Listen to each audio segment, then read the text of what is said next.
Our apologies for the interruption. I'll now reconvene the February 21st, 2008 Planning Commission meeting and continue with staff report. Sorry about that, Ms. Baker. Thank you. Okay, so I believe we were covering the urban design guidelines as part of the design review process, which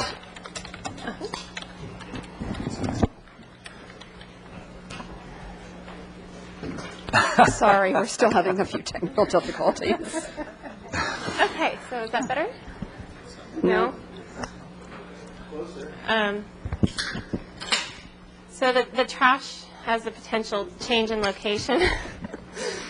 Should I just go ahead and use this one until, wait, let's try this one.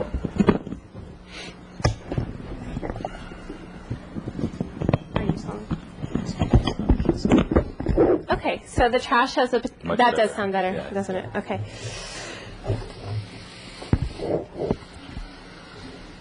Okay, so there's not enough room for the trash for the businesses along one side of the plaza, and so the idea was that the trash would be located somewhere in the City Hall parking lot edge or landscaping. The exact location isn't determined yet, but the idea is that these businesses could take their trash and share it with the City Hall and have one dumpster location. Now, there is a question about the practicalities of that. How would that happen? Would there be any aesthetic impacts from the hauling of the trash? Just some things to consider.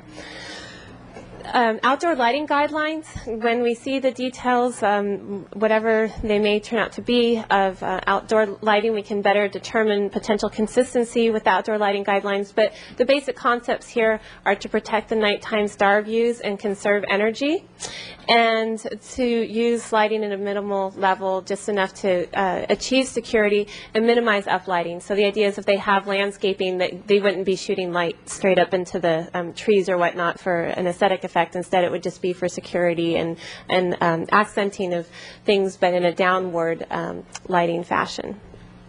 Okay, so I'm not going to go over the review by the other committees, as that was covered by the applicant. That is in your report under Exhibit C, in case you need to reference any of the meeting notes if you have questions on that. For general plan compliance, there's the land use element, circulation element, and the major traffic street plan boulevard and park system from 1924, which the weight of that we need to consider, how important would that be at this point, and the pedestrian master plan. With the land use element, it basically has overall statements that the way that properties evolve over time, their intensity, the locations of different types of developments is controlled by economic factors and then modified by varying degrees by history, culture, attitudes, and geographical features. So that's a very overarching statement. I think for this site, the site's cultural and historic background are going to be the leading factors that would determine how it evolves. With the circulation element, there's two different goals that we would focus in on for this project. One is Goal 5, which is to increase walking and other paths of travel. And so this project would be consistent with that, to have a path that pedestrians can use, that to have amenities that pedestrians can use as they're walking, resting places with benches, more dining that's accessible by walking. Just a more usable space without the cars in the loop would definitely be consistent with the circulation element goal. There's also, as part of Goal 5, there's an implementation strategy regarding connectivity, and one of the things the applicant was mentioning was the little alley that runs next to Blenders, and how there would be the stairway, so that would increase the accessibility and connectivity. This is the drawing that they had presented as a potential schematic showing how that alley would be better accessed, and it would actually be opened up into the placita for potential dining as an idea. So that would definitely be consistent with that Goal 5 implementation strategy. 5.3 policy suggests protecting and expanding existing paseos and acquiring new paseos in the downtown. Expanding this plaza and the paseo use, I think, would be consistent with this. However, 5.3.4 states that consider closing streets, but I guess this is going to be the important part, is if there's general agreement of the affected businesses and owners and property owners. And obviously we know that this is a potential, or it's a controversial subject as to whether or not to close the Plaza Loop.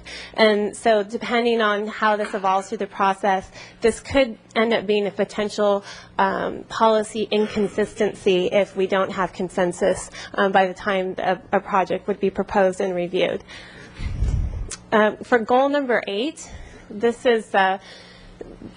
is also talking about increasing pedestrian amenities, but in balance also with all kinds of other things, such as alternative transportation, bicycle facilities, and cars. It's basically, the goal is to get accessibility for the downtown area through all kinds of means, and balancing that. So this plan definitely does improve pedestrian access, and it would discourage the employee shuffle of people parking, potentially, for example, city employees may be parking in the loop and then moving their car shortly later. Instead, maybe they'd be encouraged to do alternative transportation or find a longer term parking place. The last part here says that if there's new parking that's necessary, that it should be added for accessibility. Now, we don't know how much parking is needed. We need to have a study done of all the uses nearby and what their demand for parking is and how that meets what the parking in the area is. So it's really difficult to determine any potential consistency for a conceptual project with no studies done at this point for a project like this. But this is goal 8, which will be considered in the future, depending on how the project moves forward. Okay, then the 1924 item. This was adopted by the Planning Commission and Board of Park Commissioners in 1924. Now, there's been a lot of different ideas for Plaza de la Guerra over the years, and I did mention this one, the book of the symposium and exhibition that was done. But the difference between this book, for example, and the 1924, is that this book was never adopted, whereas the 1924 one was adopted. So we have to think about then what kind of weight does that have. It covers all kinds of components for the plaza, and this is the attachment that's in your staff report that shows what their proposal was. You can see it really, they wanted flagstone paving for the entire plaza. There's some different entry elements. You can see they also were proposing a fountain. They do propose flagpoles as well and the palm trees. It's interesting if you compare that to what's happening today. You can see at some point flagpoles were put in, but rather than a fountain, there's just a little monument there. Comparing the 1924 plan with the current conceptual options, I'd say the major differences are, again, the flagstone paving versus the grass and the location of the fountain. Here it was set to line up with the City Hall steps and the McKay Building steps. And here now, I understand from the applicant that this location is preferred because it would add more visual interest to pedestrians to draw them into the plaza. And there's also some landscaping walls, slightly different tree patterns, etc. So the last general plan item is the pedestrian master plan. And it does call for improvements to State Street and Anacapa Streets, but there's nothing specific called out in that pedestrian master plan for Plaza de la Guerra. So it's not going to play a major role in the review of this project.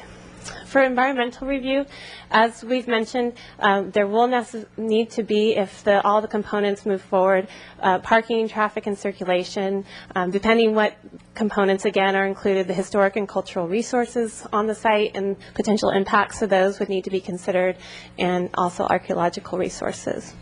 So my recommendation, the staff recommendation, is for the Planning Commission to discuss first the outline design review and environmental review process. Did we get those steps correct as to when the reviews would take place and the environmental review, et cetera? And then secondly, the conceptual options for the potential project components. And what I've done for the Commission is break those down into a numbered set of items, which I would recommend that you might follow in your deliberations and discussions so that we get some clear feedback on each of the items. I did provide a handout to the Commission, and there are some extra copies for the public later that we can distribute at the end of my presentation if you'd like. But it has the recommendation, and it has each of the items numbered 1 through 11, and then some other considerations. So those would be the hardware relocation for the electrical, the refuse enclosure, water element, path across the lawn, the possible parking changes, just generally what thoughts might be about that. And then new outdoor dining on the western plaza edge, if that would make sense, if the parking changes do occur. And also in the southeastern quarter, nearer to the current Blenders location, the possibility of raising the roadway surfaces if the parking is changed, and bollards, of course. And then miscellaneous components we know that will be further developed if this moves forward comprehensively would be outdoor lighting improvements or additional signage, maybe even from State or De La Guerra streets to direct people to the plaza. Other suggested considerations would be how much weight, again, to the 1924 plan. For example, on the flagstone paving, there are some thoughts that it might conserve more water to have flagstone paving. It might increase pedestrian connectivity. Some people don't like to walk across the grass. There are other locations that have lots of grass at the courthouse and along the ocean and whatnot. But again, it's just something to consider. And then for the benches and the seating, do we need more of those? And additional bicycle facilities at the entrances, would that be helpful? And any initial thoughts about the historic resources review? There's going to be a study that's required before it would go to Historic Landmarks Commission. So if you had any thoughts for what should be in that study, that would be a good time to talk about that. And then anything that we might not have thought of. So that concludes my presentation. Thank you, and we're available for questions. Thank you. Comments. Again, thank you for your patience and pursuance. I'm going to bring it back to the commission for questions. I know that Ms. Jacobs has to leave at 3 o'clock, and I'm wondering if maybe you wanted to ask some questions and make a couple comments at the same time. Thank you, Chair Myers. Regarding, just in brief, the options that Heather laid out at the end on the slide asking for input from the commission, I would say yes to all those options except no lawn. I would prefer to see permeable paving throughout the plaza and more bicycle facilities. So that's just, what's that? Jan has no microphone. So the question about whether there should be a paved path across the lawn goes away because I don't think there should be a lawn. Yes. Well, I think that should be saved for the comments thing. You have a number of public okay. Right. who need to speak. I'm leaving it. Yeah, Jan. Oh, okay, I'm sorry. I think what Commissioner Myers was saying, if you got any things to throw into the bucket, throw them in now. All right. And I already asked my question about the potential for free Wi-Fi within the plaza, and apparently that is possible, and parks have done it in other cities, and our Parks Division and city could do it too. But she won't hear our comments. Excuse me. I will. I'll be listening to them on the recording.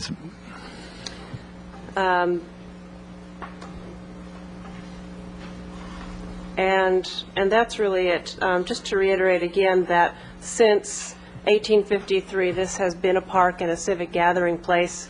Somewhere along the line, it got turned into an alley, and I hope that the people of Santa Barbara have the will to turn it back into a civic gathering place as it was originally intended.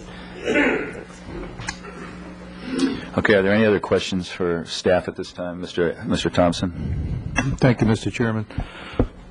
You answered my other question from earlier about the catchment area for those 600 parking spaces, but somewhere in the staff report, and I failed to note where it was, it talks about the placement of the fountain in the concept that we're looking at to be aligned with the access of the window in City Hall to act as a traffic calming device. Now, how, if the street's going one way to the west, can that calm traffic that you can only see it if you were looking from the west back to the east? You kind of explain to me what that's all about? Chair Myers and Commissioners, I actually don't recall the report saying that it would calm traffic. The idea is that it would draw pedestrians into the plaza. I think this is what the applicant was proposing. And then it would be a focal point aesthetically were the main fountain components. Okay, so the reference to traffic was incorrect. Correct. Okay. That's my only question. Any other questions? Okay. I will open it up to public comment. We have several public comment slips here. And our policy is to allow 2 minutes per speaker. So I'm going to ask you to keep it to 2 minutes. I'm also going to ask you that you respect the opinions of every speaker, and please keep your comments to when you come up before the microphone and be silent as an audience. If the audience starts to speak up, we're simply going to have to stop and take a break, and we're all anxious to hear everybody's opinion and to move on. So first speaker, we have Bill Lavoie here from Historic Landmarks Commission, and I think he has a few words he'd like to add. Mr. Lavoie. I would, Mr. Chair. Thank you. Chair Myers, Commissioners, actually I've been part of this discussion for about 12 years now. When I first got on the Landmarks Commission, there was a subcommittee. Dr. Gebhardt was still alive and advising us at that point, and we were looking at all of the historical documents, all of the historical schemes for what De La Guerra Plaza could have been, and I highly recommend this book as it says more than I could ever say about what the vision for De La Guerra Plaza has been historically. But there's nothing really historic on the plaza itself, other than a history of abuse and neglect and lack of implementation of any number of visions for what the plaza could be. And most of the visions have been a pedestrian plaza with a fountain somewhere and activity and shade and people using it. And that has never really come to pass. And instead, what we have is an example of we've paved paradise and put up a parking lot, as the song goes. So when, like I said, this discussion's been going on for a very long time, and at one point it reached a head. And there was some controversy over what the vision was. And at that point, City Hall chimed in and took over and directed, gave a firm direction and a clear direction. And at that point, Campbell and Campbell were retained. And I think have done a wonderful job of sort of assessing what the problems are and what a possible solution could be. They have presented this to the Landmarks Commission, and in a rare instance, all of us agreed that this was a good direction, a good plan, even as presented. There were minor tweaks that we needed, but for the most part, a very good plan, and has our wholehearted support, and we hope it proceeds. Thank you. Thank you. Okay, our first speaker will be Dennis Jaffe, followed by Patrick O'Dowd.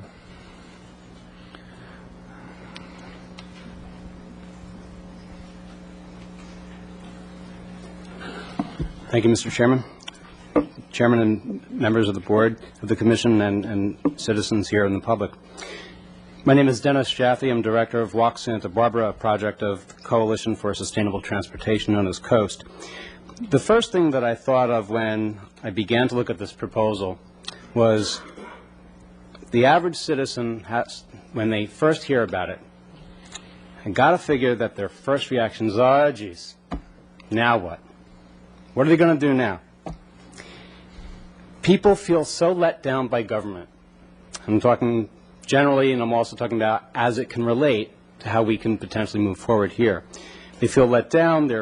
And I think it's just so critical that we not only, if I may say the phrase, talk the talk, but walk the walk in not only giving citizens the opportunity to have input, but so that after they've had their input, they feel that they've had impact. City Hall belongs to the public. This is an opportunity for us to take back City Hall for the public. The proposal, as I did read it, and I read the details, and I had a favorable reaction to it, my organization has a mission that is certainly consistent with as this project is described, and we are supportive of it conceptually as it is outlined. But the devil's in the details. You know, I took a tour earlier today with a citizen who showed me, completely unrelated to this per se, but it's all about implementation. I heard a quote, "To design is human, and to implement is divine." And at the intersection I was at today, at Sola and Olive, and the new, I don't know if it's called a roundabout or a half-about, and one thing that I noticed was the yield sign on Olive, especially going south, was immediately practically in the intersection. It's another issue, but as it relates to here, is simply the devil's in the details, and making sure that we give the opportunity for people not only to feel that they've had input, but impact. In the parking changes, just throw out a radical idea. What about putting those, usually it's annoying for people, but putting on windshields of those folks who are parking in that U-shaped area, what their parking habits are, what their travel habits are. What do they use that area for? How long do they do it? Are they shopping? Are we taking away those spaces from shoppers for businesses? Or is it architects, lawyers, and geeks like me whose idea of fun and stimulation is coming to a planning commission meeting? No offense. I'm going to have to ask you to wrap up, so if you can. Okay.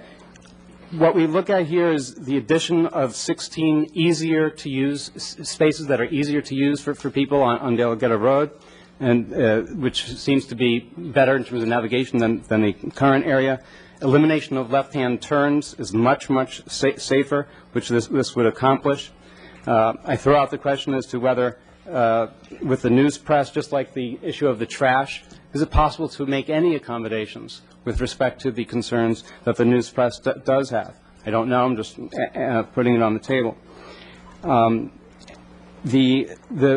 I think the most important thing is, as we look at the proposal, and I think staff did a very good job in presenting what looks very appealing to Walk Santa Barbara and the organization Coast and myself. The final thing that I would want to say is, you know, the way it makes my job difficult, just as someone who works full-time in this, when I hear that this is about changing it from car domination. And forgive me if I say this, but I really have to make the point. You're going to have to wrap up. It's not about car domination changing to pedestrian domination. It's about whether we have the opportunity here to make walking in the area a more practical and appealing option, instead of telling people who want to use their cars that the way that they can dominate is over. Thank you. Thank you very much. Patrick O'Dowd, followed by Virginia Sato. Hello, Planning Commission. Thank you for this opportunity to discuss. I'm an old soldier, battle-scarred from the Plaza hopes of the community. I'm the person who's responsible for this book over here that you've been asked to read. I was manager of the restoration of the Casa de la Guerra and have thousands of things to say about it. But before I say just a few in this 2 minutes, let me mention to you that 35 parking spaces was a key number that you mentioned in the conversation here with the staff reports and all that. I'd like to report to you that George Girth added the inner ring of parking. You know, there's a double row of parking there in front of City Hall. Well, that inner one is not historic. So I don't know. That's maybe 10 spaces right there that maybe you don't want to put into your baseline. Another thing I'd like to point out, because I read the news press as we were going towards this, and it was interesting, I don't believe there's any relationship between all the conversation that was going on about closing State Street and this conversation about the plaza, except for some sort of a strategic way of heating up some of the people who might feel that we're moving to closing off streets everywhere. You asked how long this has been going on. Well, when I became interested in the plaza, I would say that since the plaza was never completed in 1924, there were things that were left behind. Pearl Chase had some things she wanted to do. You saw that discussion there. So really it is a world of accretion. What's happened in the plaza is 84 years of accretion. So during this time, there have been waves of people who have good architects, landmark commissions, some of the heroes of the community, who've tried to discuss the plaza in the way that we think about Santa Barbara, and we move forward, and then something happens. So now here all of you are. I recognize one member on the Planning Commission, and you're going to have to raise your consciousness about the plaza. Do you know that once there was going to be a nuclear shelter underneath the plaza? In 1963, City Council had a plan to construct a nuclear safety zone down there. So there have been a lot of weird things and a lot of great things. But I think when we organized the opportunity, we actually pulled out for this exhibition on which that book is based all of the drawings, all of the ideas, all of the architects' concepts of the plaza, and we put them in the Casa de la Guerra. Community saw them. I think there was a great deal of excitement about let's finally get the job done. And I'd just like to point out that the two previous owners of the news press, Charles Stork, very much in favor of what we were trying to do with the plaza. The next owner, the New York Times, very much in favor of this. So I don't know what happened, but it's something to ponder. Now imagine I've taken my time. I'd be happy to add to the conversation any way I can. I know a lot about the plaza. So good luck. I hope you have the courage to finally put us over the top. Thank you. Hold on a sec. I think Mr. Thompson has a question for you. Quick question, Mr. O'Dowd. Yes. That book, where is that available? At the Santa Barbara Trust for Historic Preservation at the Presidio. I think, I don't know if you still have copies down there. You used to, but there's copies around, and I think the whole community, just looking through there, will get a better sense of what happened. There's one missing chapter in this book, which a lot of work has been done, that I've worked on, which is that this, earlier we heard the vision of Don Jose de la Guerra and what he thought about the plaza. So that very early part, it's here, but not in the book. But it's very interesting, this plaza. The first thing you have to think about is what is a plaza? And so if you've traveled, been to Europe, spent time on a plaza and all that, I don't think all these descriptions in the city's plans are necessarily adequate to that task. A plaza is a very special place. And in fact... Excuse me. We have a lot of speakers here. Okay. I'm sure all of us would love to continue this conversation with you. But Plan of the Indies. Okay. Thank you. Virginia Sato, followed by Frank Hotchkiss. Good afternoon, City Council, members of the Council. My name is Virginia Sato. I'm representing Kai Sushi, Shabu Shabu, right across the way from City Hall. I'm not really a historian on De La Guerra Plaza. We've had our business here for 7 years. And we came in to a restaurant business there. And as time went on in the first year, I picked up papers, debris, always on the sidewalk, right adjacent to our business and the business next to us and the business next to them. So far in these past years, I haven't seen anyone care for that side of the street, have any interest in cleaning it. Today, I asked a city worker if they were going to wash across the street like they were washing in front of City Hall, and they said, no, we're not. And I said, well, it doesn't make sense to have one half of the street clean and the other half not. It wasn't what my comment was that I was going to speak about, was the parking.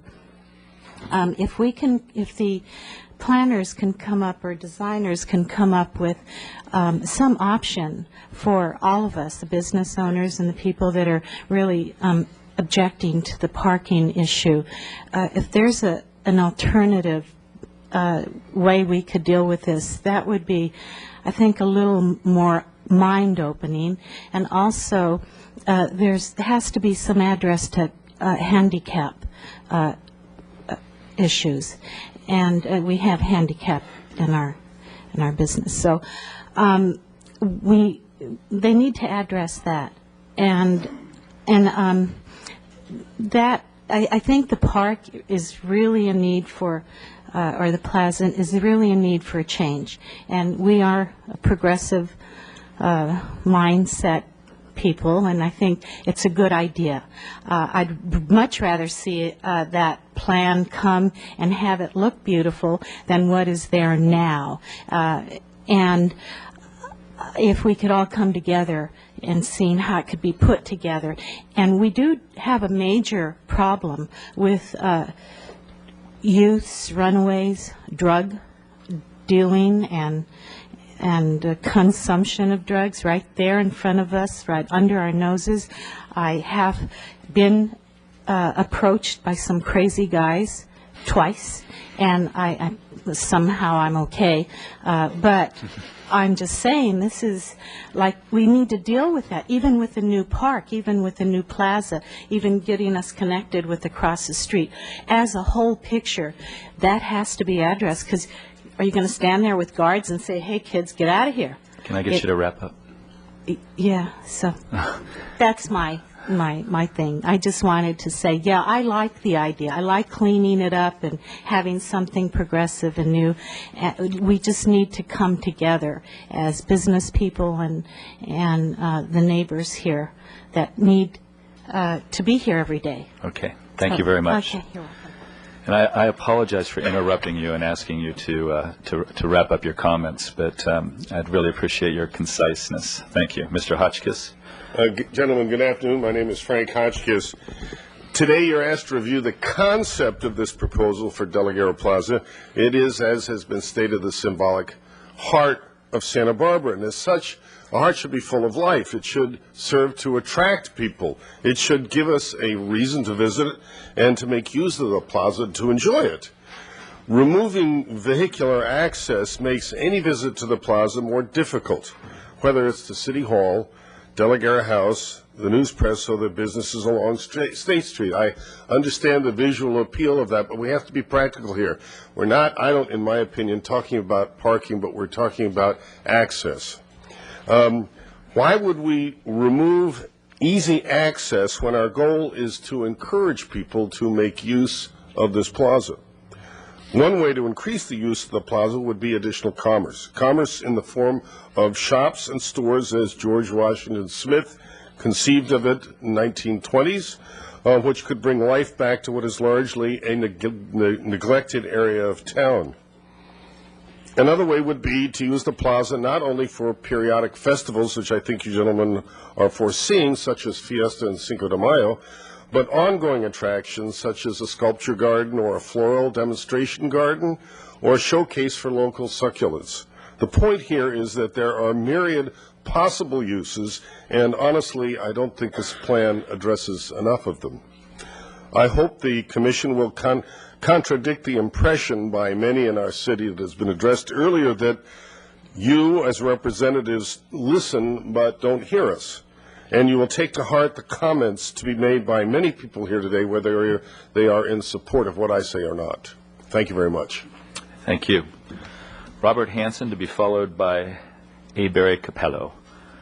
I don't see Mr. Hanson here anymore, and he has not noted here whether he is for or against the project. Mr. Capello, followed by Megan Williams, excuse me. Thank you, Mr. Chair, members of the Planning Commission, staff, City Attorney's Office. I represent Ampersand, the owner of the News Press. And it is certainly our duty to tell the Planning Commission that we expect this commission, beyond any other, even beyond the City Council, to make the decisions that are good for the City of Santa Barbara, the planning recommended decisions for the City of Santa Barbara, not based upon motivation, not based upon ill will towards the news press, not based upon politics. Make the planning decision. And if you make the planning decision, what you're going to look at is the history. Now, the gentleman talked about a book of designs. The history of Santa Barbara is those designs have remained in a book because the people of the City of Santa Barbara have come to every City Council meeting and every Planning Commission year in and year out and said, whenever these designs come up, they are hallelujah. But they've got nothing to do with reality. Reality is, this is the City Hall. People have to get to the City Hall. The Santa Barbara News Press is a business. which is supposed to shed light on the operations of the government. We need people to come to our business. Year in and year out, city has operated with this as the plaza in a way which has not brought disrepute to the plaza, save and except when the city chooses not to clean it. Now, what do we have today? You have a stalking horse. This whole process started with the idea that we were going to clean the plaza up, leave the parking, leave the paseo for the cars, and make it look nicer. It was a stalking horse. It was a stalking horse for those that have their enmity towards the news press. It was a stalking horse for those that want to eliminate cars and commerce, and those that want to benefit from less access to City Hall. And that's what we're facing here. So, make the planning decision. And what is the planning decision? Is this a place for a plaza where we're going to have electricity? Who's going to pay for the electricity? Where everybody's going to have the Wi-Fi? Is it going to be the stores on the side? Is the city going to pay for the electricity? What about the parking that's being lost? Young Mr. Rapp, and I don't know if Mr. Rapp's father is Brian Rapp. Brian Rapp would have the guts to say what it means. He said it. He said, you know, maybe we have to use the City Hall parking lot. Of course, staff wouldn't say that. Mr. Capello, you're at 2 minutes and 30 seconds. I know, but remember something, sir. Let me point out something. You've got 30 more seconds. This is not fair. Let me tell you why. The redevelopment agency is the city's agency. The city council is the redevelopment agency. The staff is the city council's staff. They have both made a presentation. Now, nobody's had a chance to say anything on our side, and they've taken up over an hour. May I have the courtesy of just a few more minutes? I'll grant you 1 more minute. Thank you. I'll take it.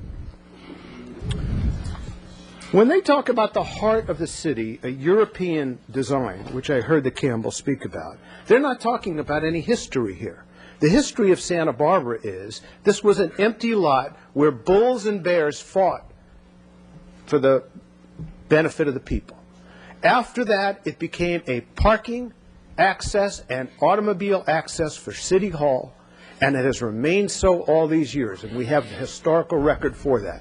And I don't care what historical landmarks tells you, the historical record is it's anything but a plaza such as depicted in these drawings. I say to you that if you are going to do something and do something right here, you have to make accommodations, and you have to make accommodations for the people that have do business in this area. This is a project which has started as a cleanup project and is now the redevelopment agency's way of getting a project through which has never been approved in the city of Santa Barbara since the inception of city government. I say to you, it's time that this planning commission stop this, stop the expense, and if you go forward with it, somebody on this commission has got to be able to say to the city council and the staff and the mayor and the city attorney's office, listen, there may be an inverse condemnation problem here with the news press, and I've given you that letter. Number two, if we have to take parking spaces away and access to City Hall, let's take the City Hall parking lot and make that access to City Hall and the news press and parking. That's an alternative that should be studied, not eliminating parking, eliminating traffic, and eliminating the citizens' access to our business and to the business that goes on in this building. Thank you. Thank you. Megan Williams. Hi, my name is Megan Williams, and I've been asked by my friends to be here today. So most of them are pretty horrified about the new plan for the plaza. And the reason is that they're very attached to how it looks now, with some improvements, of course. And I think it's a really important part of our history, and we want to retain that. And the other thing is your new plan, you know, it looks like something I can see in Camarillo or Thousand Oaks. And I don't really want Santa Barbara to turn into a theme park. I think we need to be authentically who we are. So, and also I'm really concerned about the vagrancy problems that are going to arise in when there's no vehicular traffic. I mean, more knifings on Lower State, ooh, how exciting. So anyway, thank you very much for listening to me. Thank you. Lloyd Albright will be followed by Mark Phillips. Good afternoon. My name's Lloyd Albright. I've lived in Santa Barbara for 77 years, and I've seen this project brought up time and time again. I think this is about the fourth time in my livelihood. And I've seen you fellas and people that preceded you make some smart decisions, and I've seen them make some lousy decisions. And in my opinion, the thing we're talking about today is a lousy decision. And I'll tell you why. I'm glad to hear that I think the presenters stated that State Street and De La Guerra Street may not be closed. Well, that remains to be seen. But I had something to say about De La Guerra Street, but now that that's not a matter, I'll move on. The plaza's been an operating core place for many, many years. There have been many civic functions here. All of you know Fiesta and all that. And the protesters, if they want to use it, have the right to it. But the access to City Hall, the news press, and the various businesses that are stuck facing the plaza are going to have a real problem if the parking is removed. To shut off De La Guerra Street, I think, is a mistake, but that's been, I think, altered so far, because it doesn't really do anything to eliminate traffic problems. All I see coming out of this, and I admire the presentation these people made and the city staff, and I have no idea, and I've heard no one say anything about an estimated cost of this project. They're either afraid to say it or they don't know it, but I know it's going to be expensive. I would rather see you fellas have a lot more on your plate than to worry about the plaza. There's enough items here in Santa Barbara that need your attention, and there's a lot of them coming up. I'd like to see the money that's being spent on this spent somewhere else. I'd like to see them start fixing the streets in the city of Santa Barbara. Thank you very much. Thank you. Mark Phillips to be followed by Harold Hattier.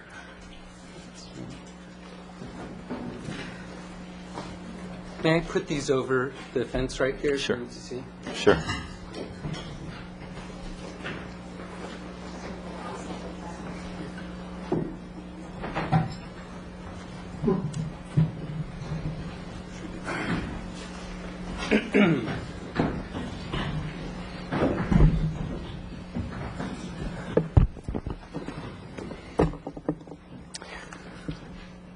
Good afternoon. My name is Mark Phillips. I've been enjoying the Plaza de la Guerra since 1964, essentially all my life. And I like it the way it is, and here are 10 reasons why. Excuse me. 1, Plaza de la Guerra is beautiful as it is. The deep green lawn is elegant and simple. 2, the circulation is functional as it is. Access includes green zones for quick visits. Yellow zones are available for delivery. 75-minute zones allow someone to do a little shopping or get a bite to eat. I like to go to Kai Sushi for lunch. I go to number 7, enjoy it, and then walk through to the plaza where I park. 3, my third point I'll phrase as a question. Would you like it if the city decided to close off the street in front of your house or business? 4, the plaza is successful because of its cars. It's fashionable to be against the automobile, but the transportation brings life to the plaza. In the early days, it was on the horse, as you can see in the picture. Later, there were Model Ts on the other picture. Now the modern automobile in the 50s over there. City Hall, the News Press Building, and others are best served with the street in front of the main entrances. Dropping off a visitor in front of the building's entrance is efficient for both driver and visitor, whether in a car or taxi, especially during inclement weather. 5, the plaza is safer the way it is. There are all sorts of comings and goings because of the great access for parking and dropping off visitors. Taking away this liveliness would not just be depressing but scary. It's spooky enough to walk through the placita in the evening. Sometimes I go to the plaza and the placita I go through the plaza and the placita to Chipotle after exercising at 24-hour fitness. Pedestrians would never traverse the space if the plaza was closed off to traffic. 6, it's green as it is. Doing unnecessary development is a waste of resources. 7, the plaza is a fine example of early California urban planning. Elsewhere, new communities are trying to create the quaint urban scale exhibited by the plaza. 8, other areas in Santa Barbara need help. The plaza doesn't. 9, it's historical, including its vehicular access. City Hall is the heart of the city, and the plaza has been in its current configuration essentially for the last 80 years. And while the city is much bigger than it was 80 years ago, it still feels like a small town that everybody knows and loves. 10, the plaza is more special by the fact that it is closed down to traffic during special occasions. A favorite time of the year is Fiesta, when the plaza is transformed into the Mercado. Put one way, Christmas lights are special because they are up for only a short period.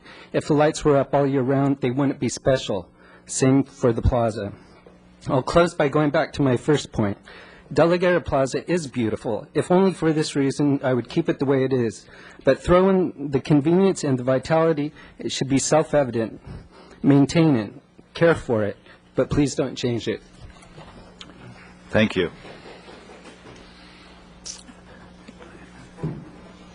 And thank you for the pictures. Harold Hattier will be followed by Michael Self.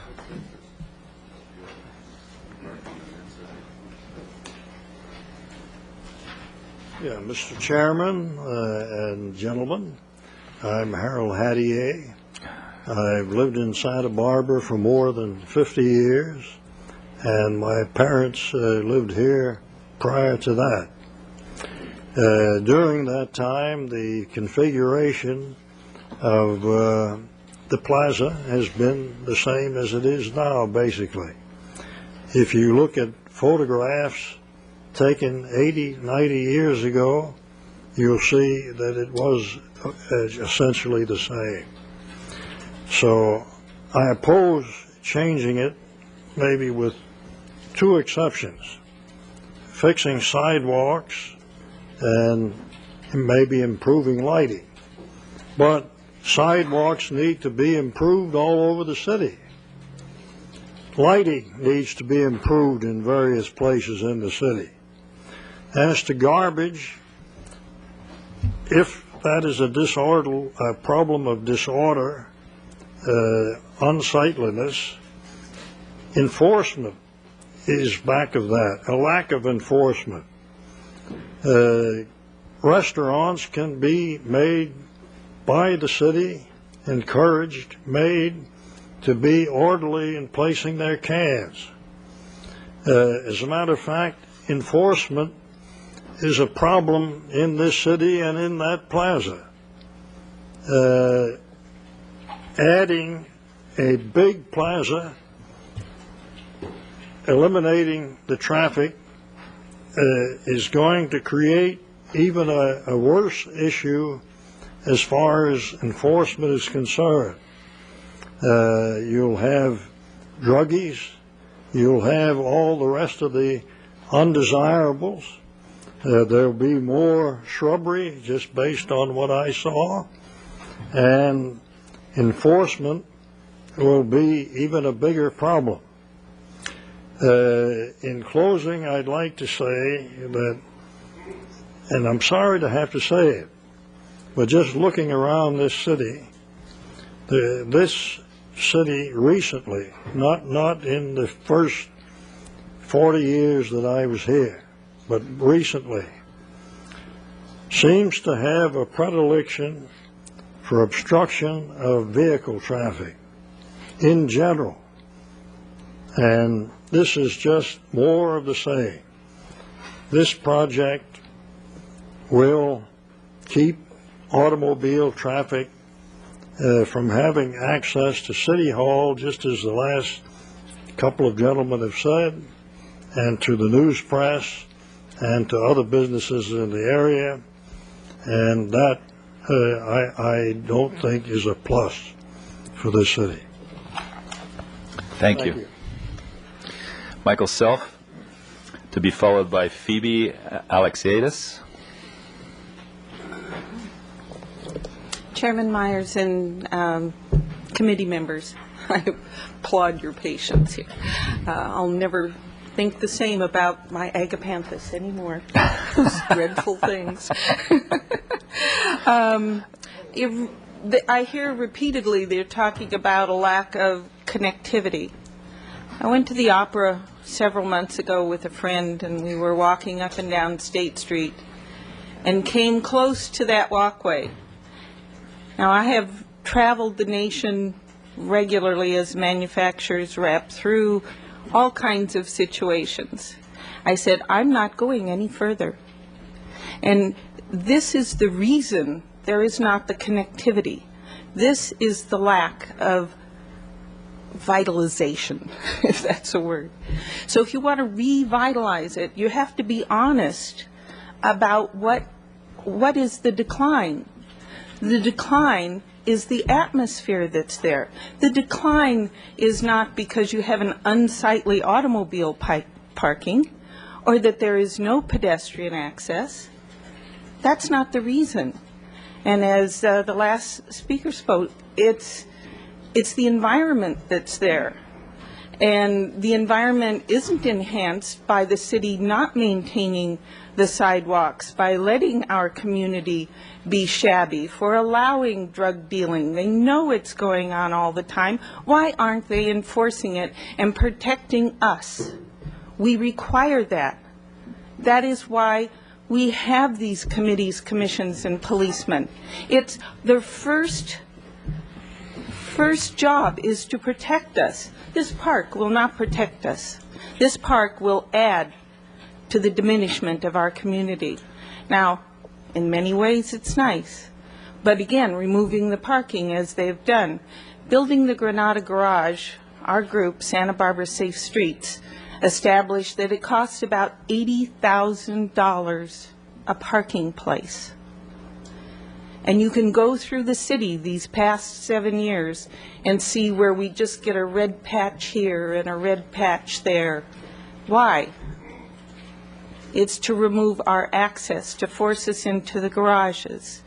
And it hurts our businesses. I've recently attended the downtown parking committee meeting, and you're not helping with these policies that hurt cars. And again, I appreciate your time, and thank you. Thank you. Phoebe Alexiadis,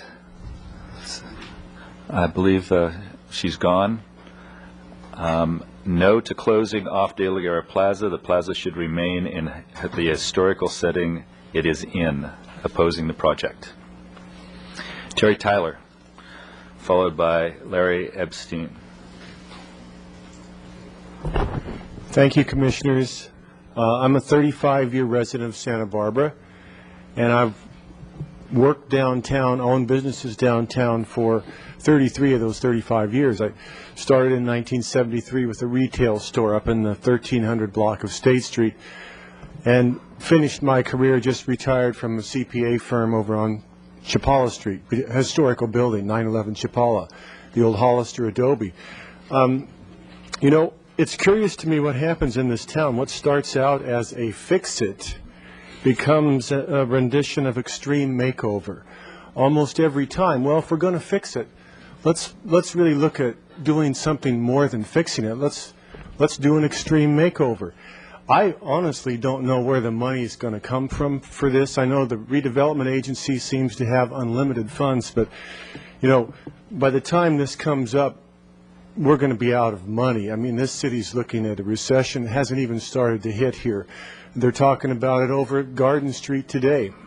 Going to lose $4 million in utility taxes. I don't think the money's going to be there for this. Nobody's talked about what this is going to cost. I can't see it. I think we've got another boondoggle here, just like Stork Placida. What a boondoggle that was. I mean, statues of King George or whoever it was, whatever happened to that thing? Let's resurrect that, put that on a pedestal instead of a water feature. I mean, that cost hundreds of thousands. This is going to cost millions. It doesn't make sense. Right now, some of their pictures that they showed in their slide presentation showed some of the drug dealing punks that hang out over there by Blunders. They hassle people on State Street all day long. Then they go over and flop on the lawn at De La Guerra Plaza. You know, if we want to do something there, let's put up some security cameras, start monitoring that area, and get rid of these people. The things they say, I used to go to Blunders every day for lunch. The stuff they say to people as they walk by is incredibly obnoxious. Nobody's doing anything about that. To me, that's a far more important issue than paving over De La Guerra Plaza. And another thing, if you want to talk about history, well, let's go back to the 60s. You know how it works? I'm sure some of you were around then. The teenagers used to cruise in their hot rods from the Blue Onion, which is now the IHOP, and they'd come down to Lynx Drive-In, which is now, I see some of you know this, American Graffiti Revisited, right? Mm-hmm. They cruised down to Lynx Drive-In, which is Carlitos, then they'd come on down to De La Guerra Plaza, make the circle, go right back up. That was the cruising circuit in the 60s. So where does history begin and where does it end? I say you got to leave it open for traffic. Thank you for your time. Thank you. Larry Epstein, followed by Dennis Ricara. Great. Is this to 1-2 or to 140 on the time frame? All right, thank you. There. Hold on. Go. Members of the commission. Great. My name's Lanny Ebenstein, and had a few thoughts on this issue. To speak clearly, I think it's a terrible plan. And I grew up in Santa Barbara, and I attended many fiestas in De La Guerra Plaza. I think it's something that brings Santa Barbara's generations together, that people have had that similar experience. And to throw that away for nothing, there's no widespread demand from the public for this proposal. It's something that would radically transform one of Santa Barbara's most permanent or prominent historical places. It would also eliminate vehicular accessibility to some of Santa Barbara's most important civic and governmental institutions, and I believe it's driven by one overriding goal, which is to eliminate parking to the maximum extent possible.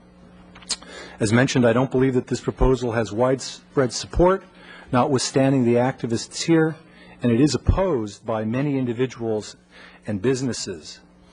By all means, let's improve De La Guerra Plaza through minor improvements such as electrical modernization.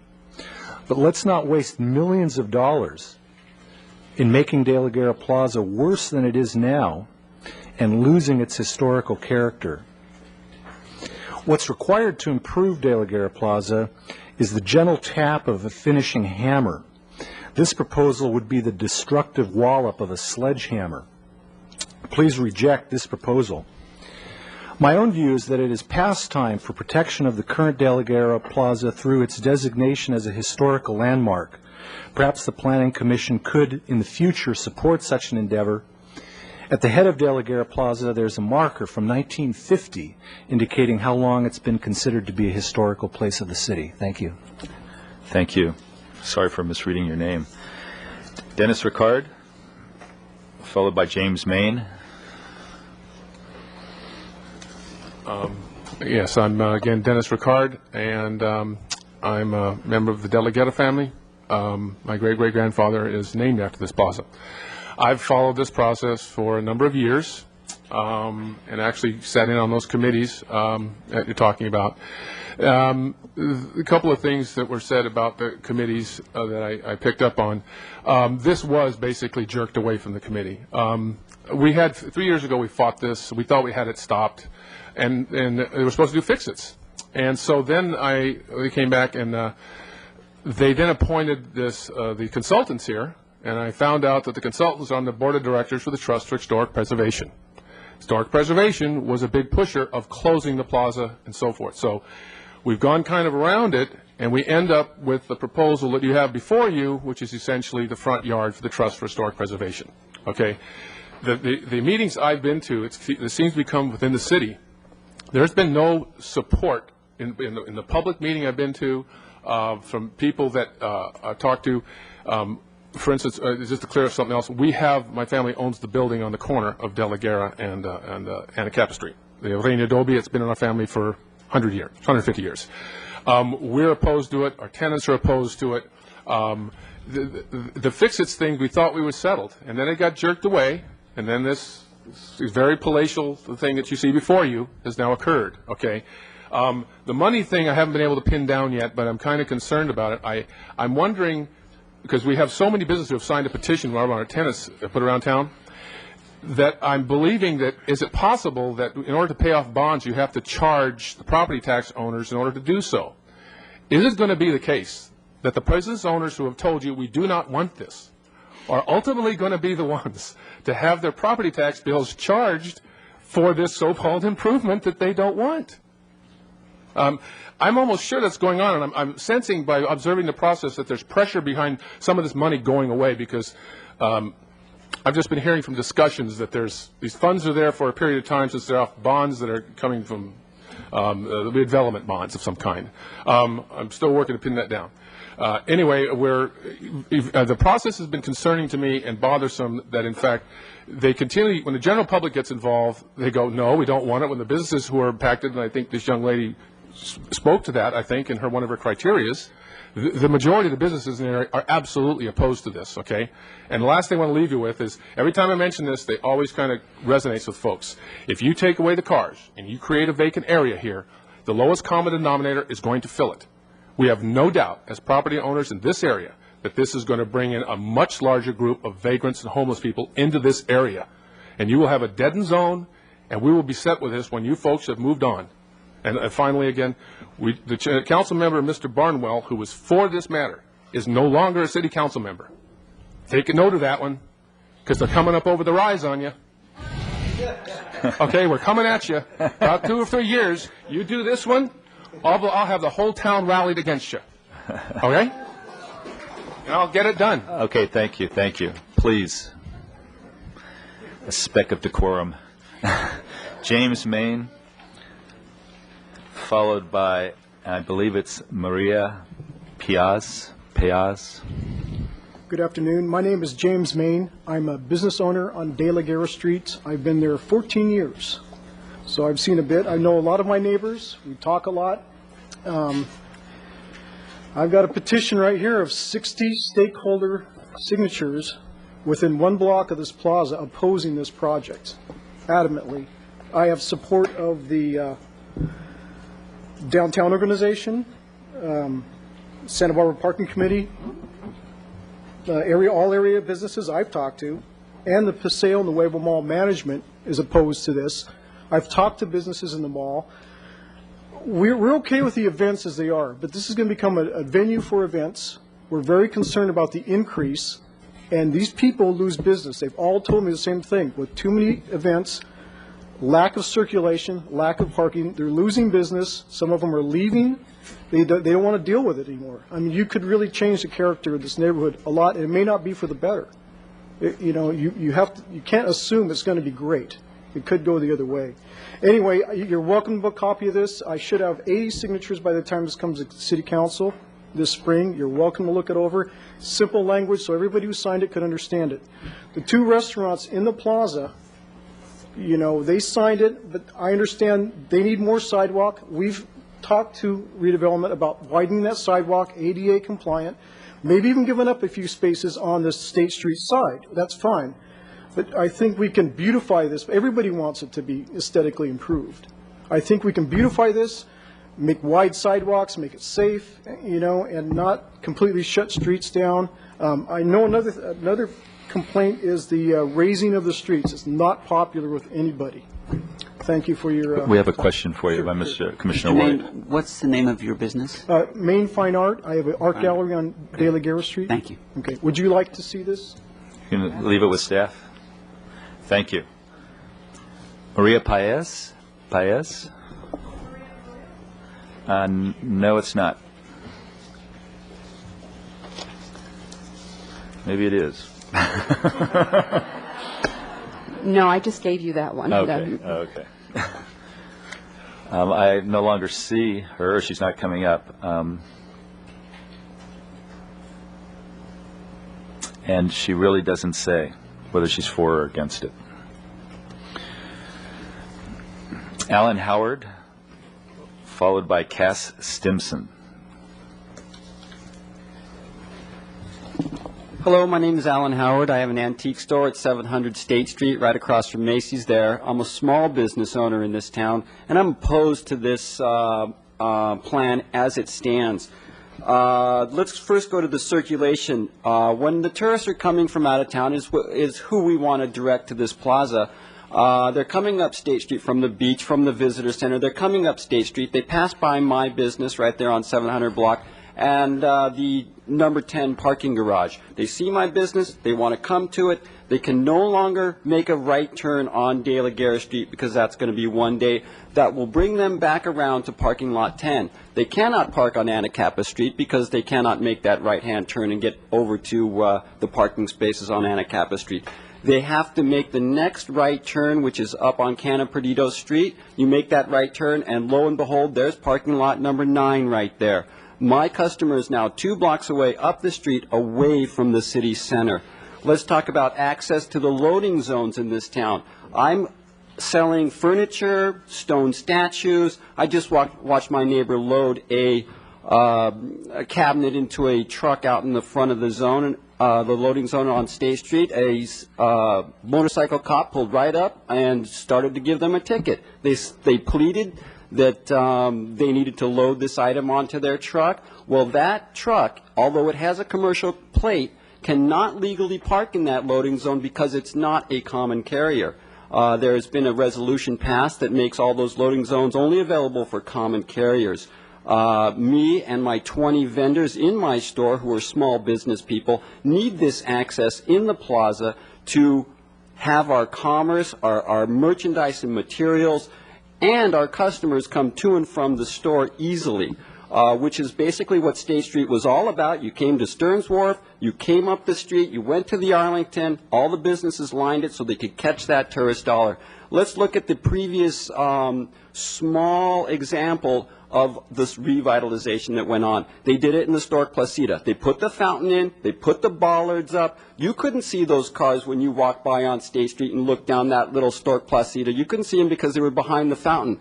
Well, I took my 2-year-old in there, and looking at the fountain, we were approached by drug dealers. There was urine and feces in the fountain. It was just an awful place. They yanked it out. It did not work.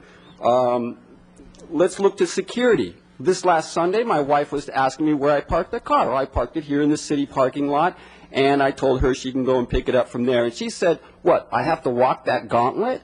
So if you eliminate this activity, this parking activity of people coming and going through that area and create a basic dead zone, there's not going to be anybody around. My wife's coming through there. I just last week witnessed the drug sales right there in the parking lot, the city parking lot, to little kids on skateboards. I just couldn't believe it. So my wife is already fearing for her safety going through this lot.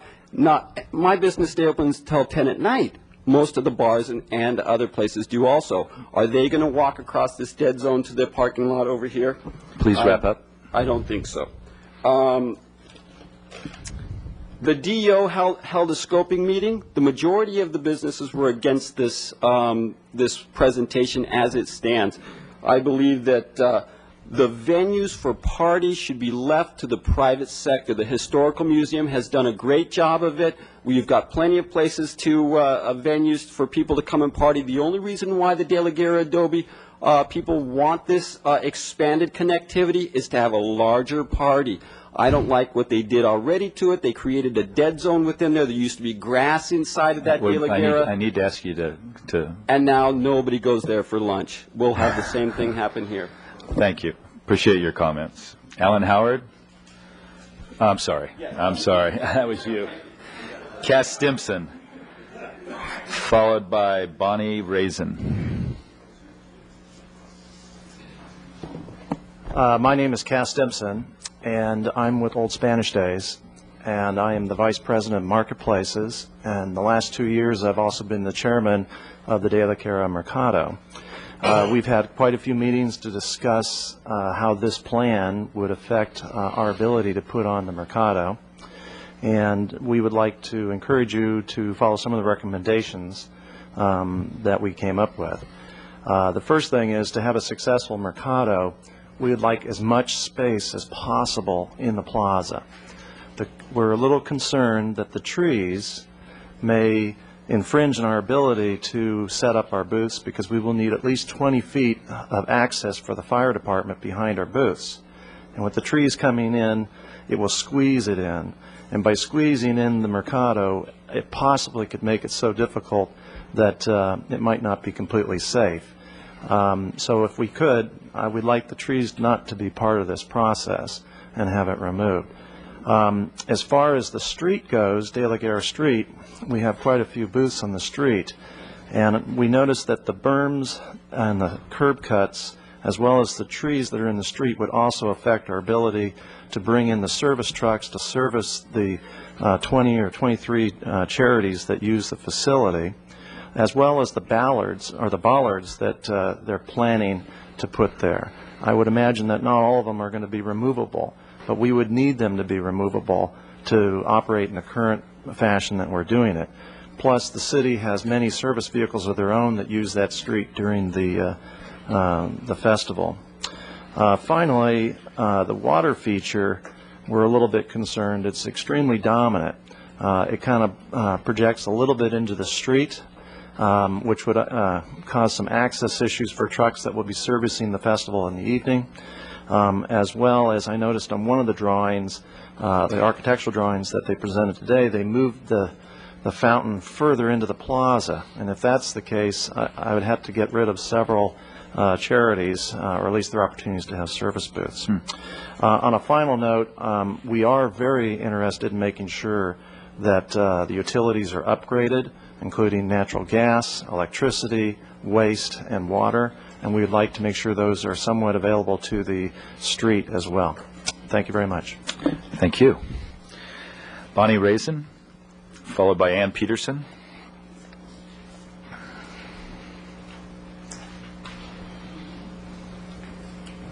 Good afternoon, Planning Commissioners and Chair. My name is Bonnie Raisin, and most of what I was going to say has been eloquently said by Mr. Tyler and others. I think the economics of this is of some concern to me. My great-grandfather wrote the first book of ordinances for Santa Barbara.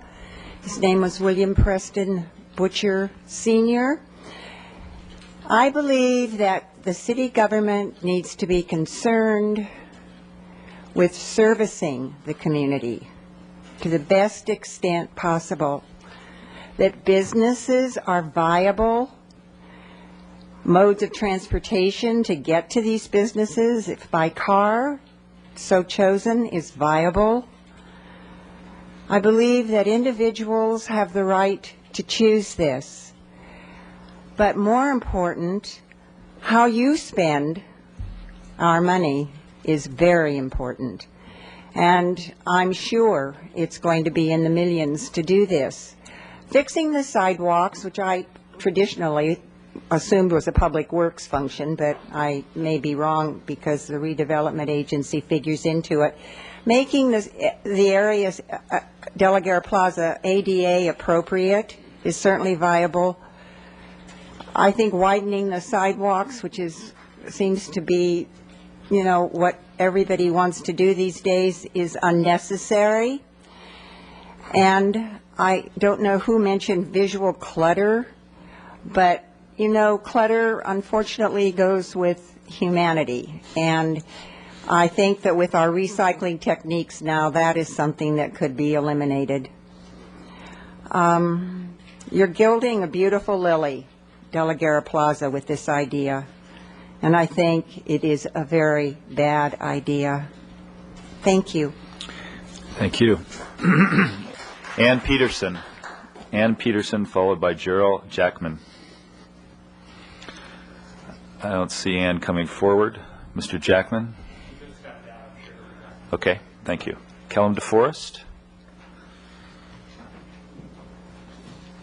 followed by David Crosby.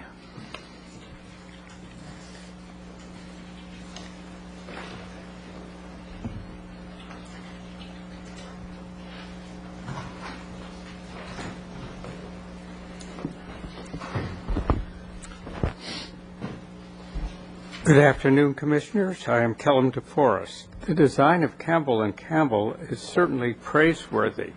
Looks very nice. It will be interesting as the project continues to learn what insights the historic structures and required EIR reports will have on the impact on and mitigation to the designated historic structures that surround the plaza. I know Mr. O'Dowd's input will be most valuable to those reports.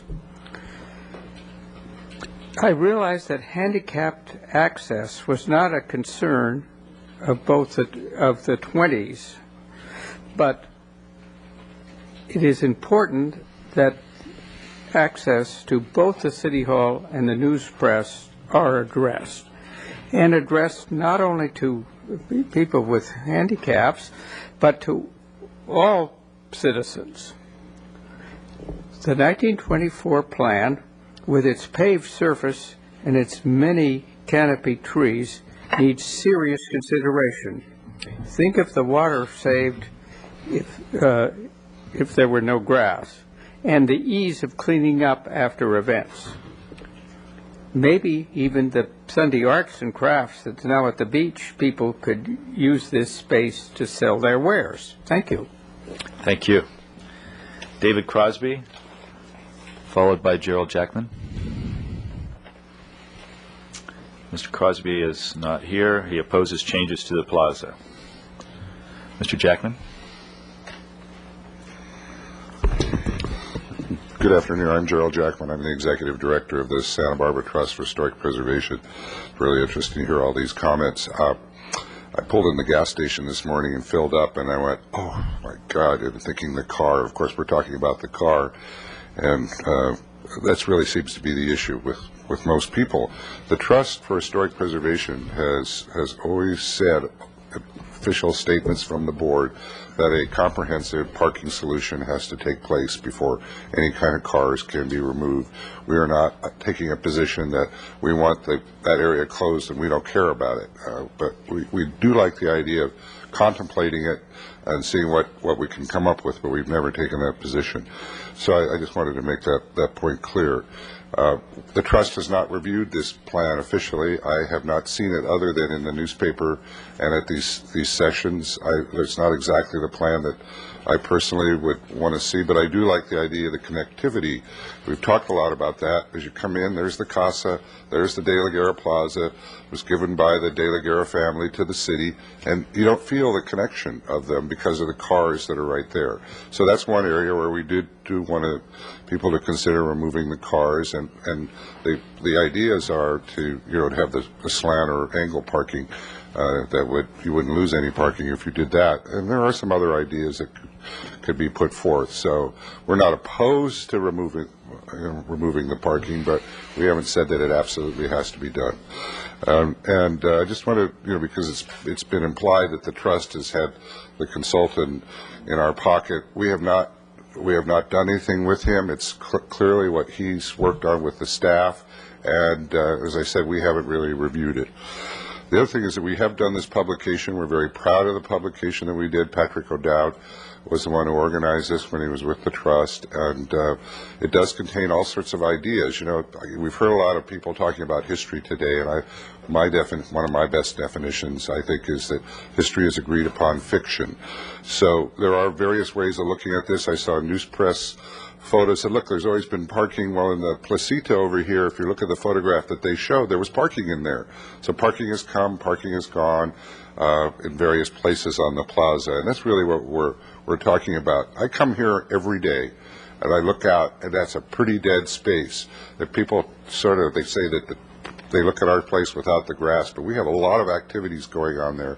From First Thursday, we're busy at Fiesta. We have a lot of openings, and if you come in the evenings, you'll see a lot of people there because we do a lot of receptions. In fact, we have one coming up in March. So something needs to be done there, and we hope that we can get together on this, and we're happy to work with all parties. Thank you. Thank you. Dale Francisco, followed by Scott Once.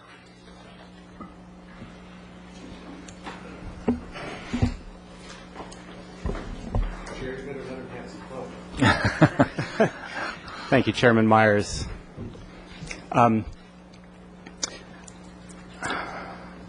What I wanted to talk about mainly, so as not to, obviously I share the sentiments of some of the people who have already spoken, but so as not to go over that ground again, there seems to be an air of inevitability about the general idea of eliminating vehicular access and parking from the plaza, and that seems to me to be the least important part of any of this. Now, I know that there is a strong constituency in this town that feels that we don't have enough pedestrian access and that the automobile should be pushed aside.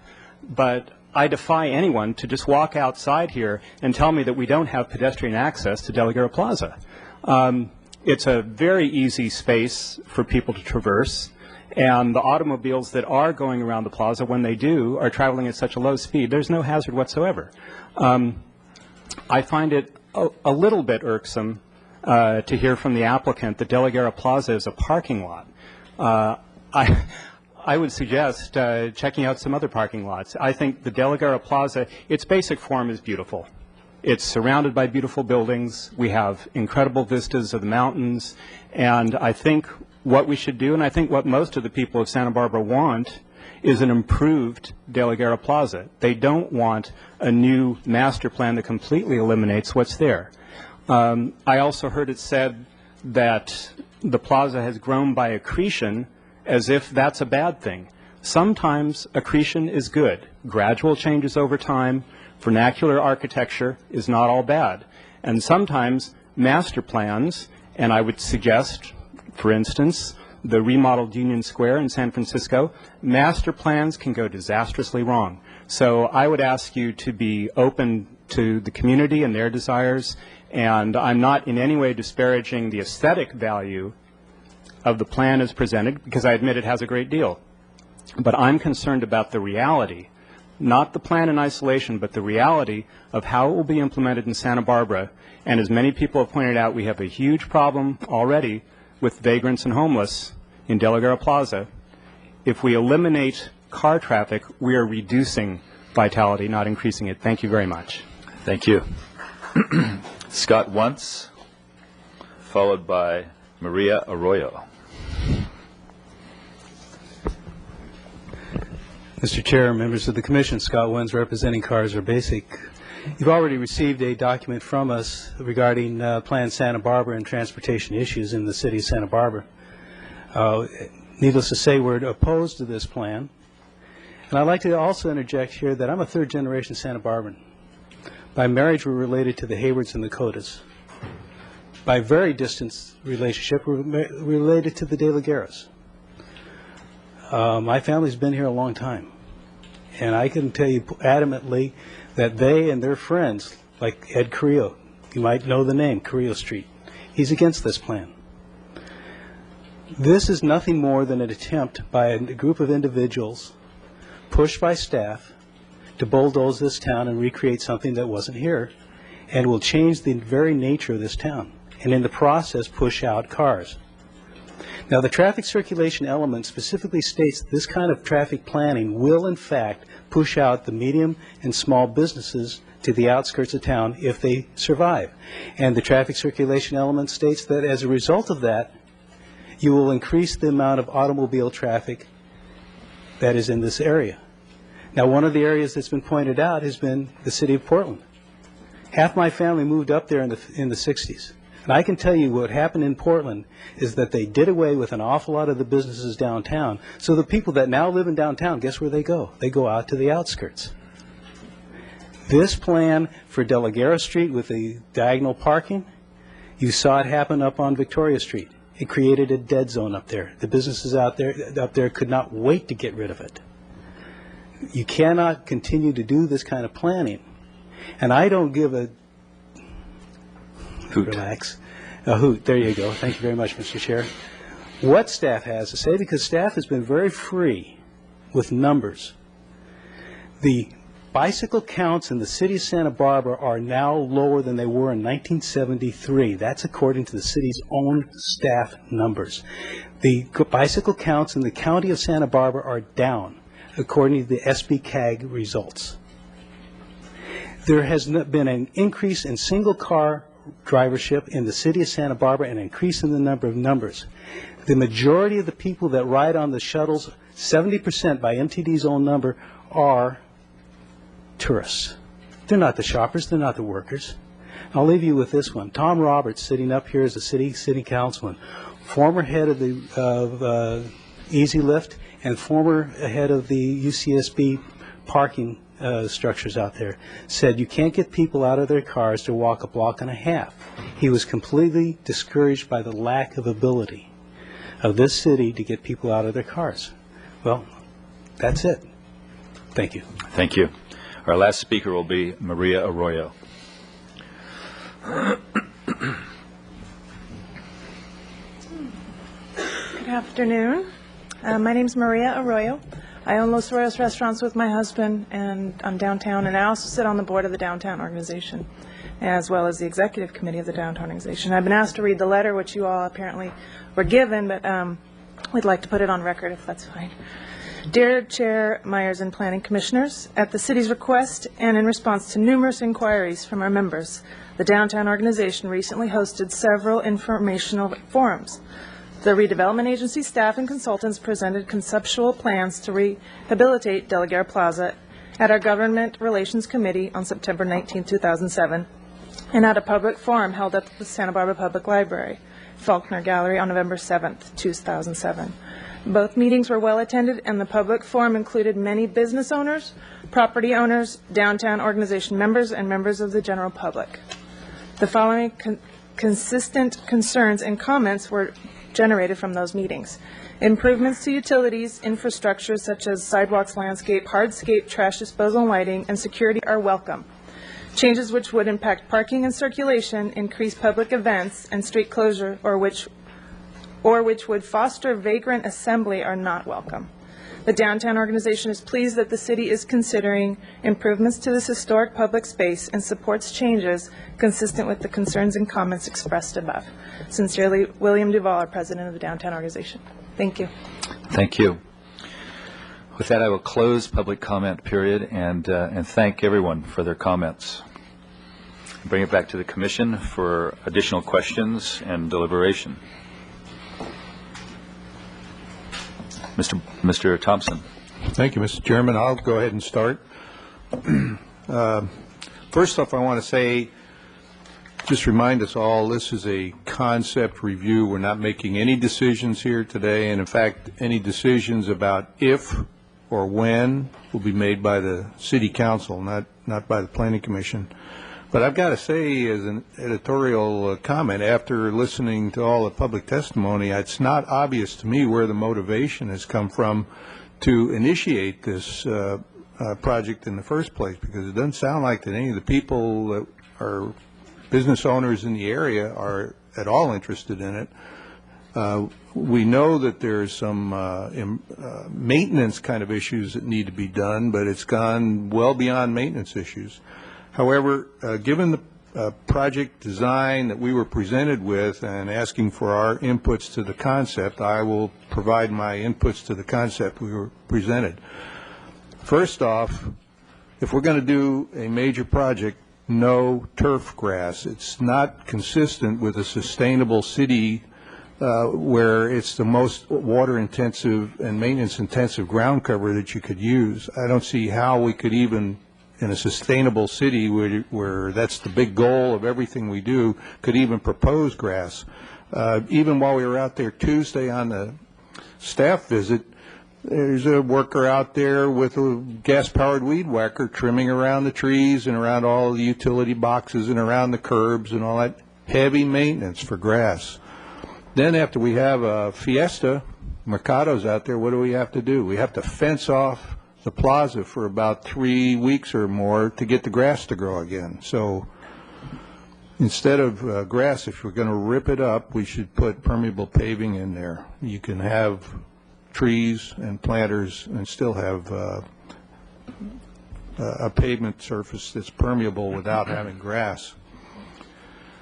The issue about traffic circulation and parking, as far as I'm concerned, until and unless appropriate and adequate parking and access can be worked out with the businesses that are going to be affected, I don't see how the city can move this forward. Now, it's true that the City Hall can have rework the City Hall parking lot to have City Hall access, and the news press, it's got 2 parking lots, could rework their parking to have their customer access, but there are a lot of businesses that don't have the benefit of having a big parking lot that they can park their customers in and so forth. So until we figure out some way to deal with that, I don't see how we can move forward with the type of a project that was proposed here today.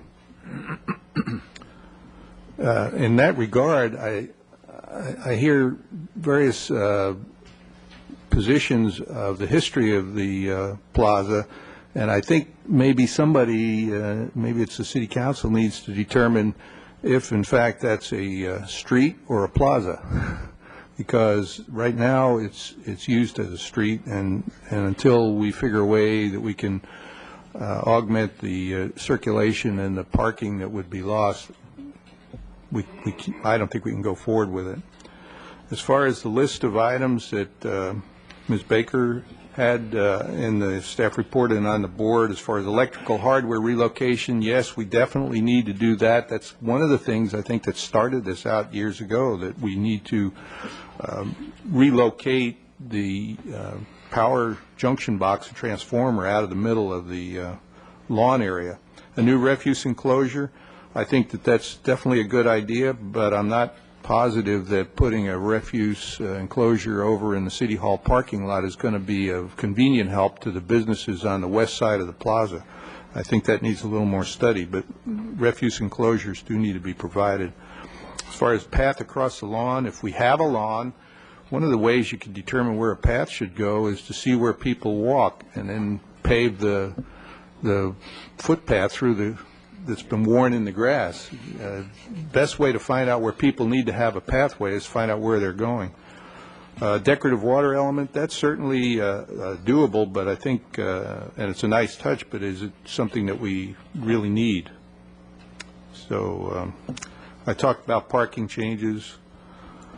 Outdoor dining along the western edge of the plaza, that's a nice touch, but I think that the outdoor dining and also along the Stork Placida, I think the city shouldn't be in the business of picking the businesses that live there and providing an enhanced capability for them. That's an economic decision on the part of the business, I think.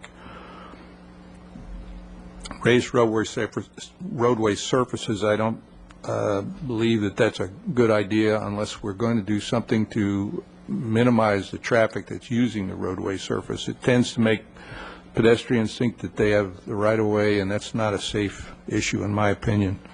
If we do have more pedestrian use in the plaza, then bollards to delineate where pedestrians go and where vehicles go definitely is a good idea.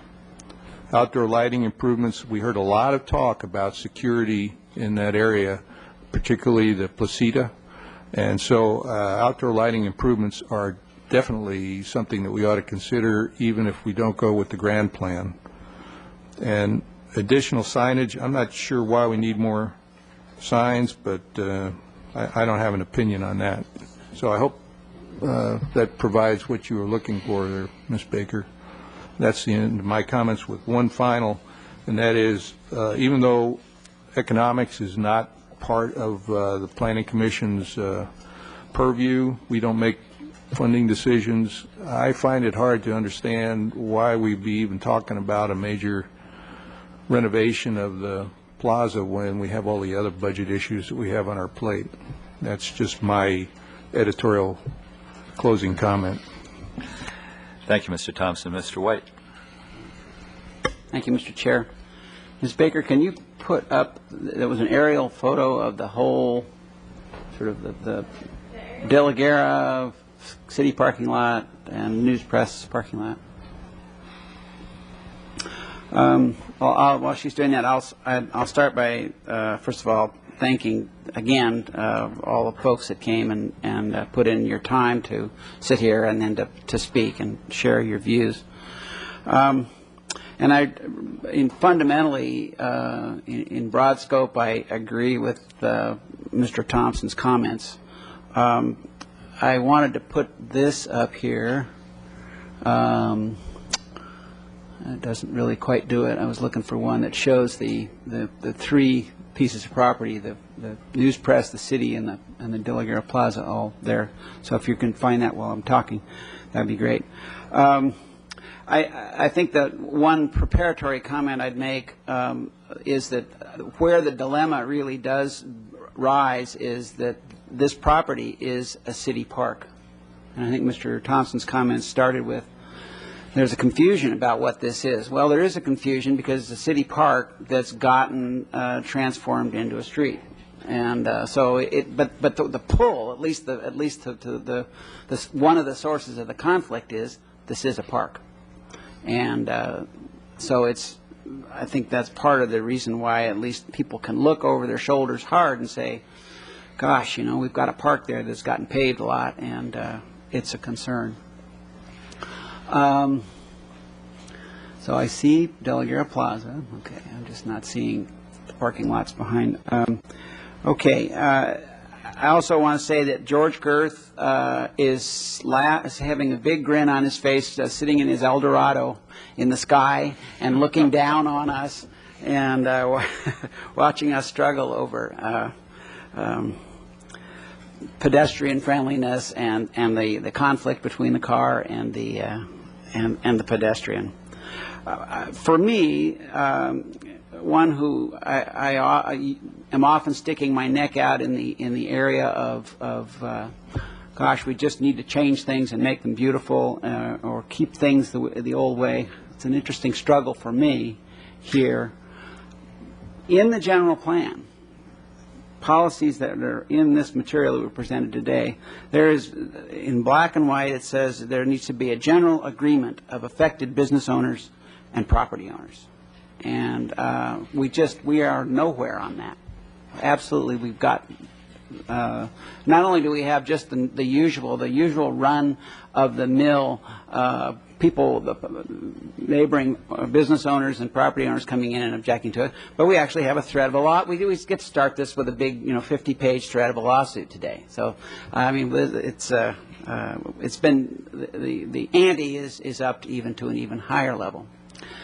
Why I wanted the aerial, which isn't quite working for me here, is to say that what I see, the vision that I would see when De La Guerra Plaza would be eligible for redevelopment on a scale of true pedestrian friendliness would be when if and when the news press massive real estate holdings were somehow to connect with the city's massive non-conforming, rather unattractive parking lot into something that was a collective intensification of development, providing adequate parking, providing adequate connectivity into De La Guerra Plaza and through to State Street. Until and unless that were to happen, then I don't see how the car is going to go away there.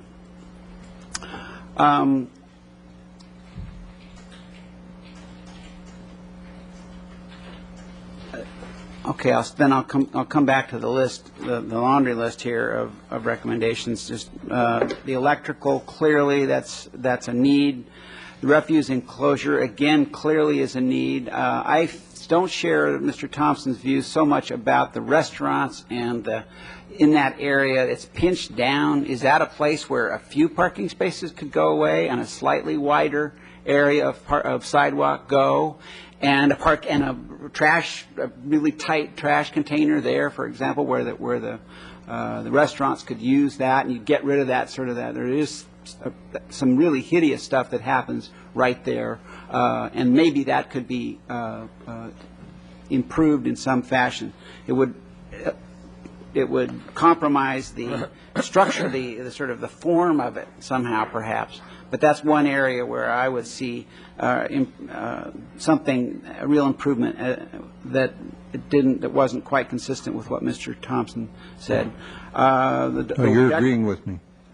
Oh, I thought that you didn't want the restaurants to sort of, well, anyway, let me make my comments here. I have a hard enough time thinking without getting, decorative water element, it doesn't feel quite right to me. I think that my own view is that I like the lawn rather than the hardscape, even though I know it's got its difficulties. We see the whole town go through this. We make the businesses make their money at Fiesta and Christmas, and they recover the rest of the year and hold on. I like the lawn there myself. I appreciated the comments and clearly what we need to do. It's like neighboring business owners.